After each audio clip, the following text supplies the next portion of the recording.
In this video, you'll learn how to display multiple databases in one view using Notion.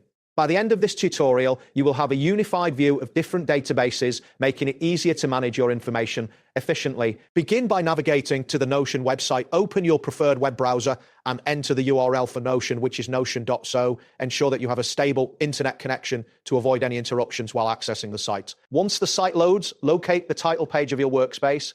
This is typically found on the left sidebar. Click on this title to access the main section of your workspace where you can create and manipulate pages. Next, type in the title of the page where you want to display your databases. This title should reflect the content you plan to include, making it easier for you and others to identify later. After entering the title, press Enter to confirm your selection. After that, click on a blank space within the page. This action will allow you to insert new elements into your workspace without interfering with existing content. Type in the command /database into the blank space. This command will prompt Notion to display options related to database creation. Ensure that you type it correctly to access the right features. Following this, click on Database in line from the options that appear. This choice allows you to embed a database directly within your current page rather than creating a separate page for it. Now, select the database you want to add first. For example, click on Tasks Tracker. This action will import the selected database into your current view, enabling you to see its contents alongside others. Next, click on Get Started to finalize the addition of the database. This step confirms your choice and integrates the database into your workspace. Once this appears, click on Done to complete the setup of the first database. This confirmation indicates that the database is now part of your page. Proceed by clicking on another blank space within the page to prepare for adding a second database.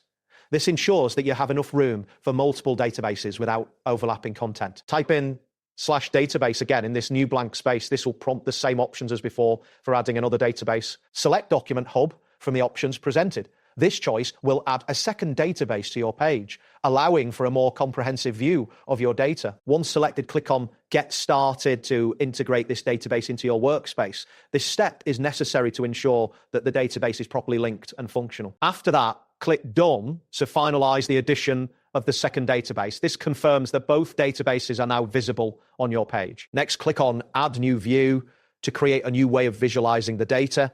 This option will typically be located near the database you have just added. When prompted, select Calendar as the view type. This allows you to see your data in a calendar format, which can be useful for tracking deadlines and events. After selecting Calendar, click on a blank space to finalize this view setting. This action prepares the page for displaying the calendar format of your data. Repeat the earlier steps by typing in /database again in a new blank space to add another database. This consistency allows you to layer multiple databases in various formats. Select Databases inline once more from the options. This will enable you to add another inline database to your current view. Choose Projects as the next database to include. This selection will further expand the information displayed on your page. Click on Get Started to add the project's database. This step integrates the database, allowing you to see its contents alongside the others. Finally, click Done to complete the addition of the third database. This confirms that all selected databases are now displayed in one view. To create a new view, click on Add New View. Again, this will allow you to explore different ways of visualizing your combined data. Select Timeline this time to view your data in a timeline format. This visual representation can help you track progress over time. Once selected, click on a blank space to finalize the timeline view. This action will prepare the page to display the timeline alongside your other databases. You have now successfully shown multiple databases in one view. This setup can significantly enhance your productivity by allowing you to manage various data sets within a single interface. That wraps up today's guide. Thanks for watching and catch you in the next tutorial.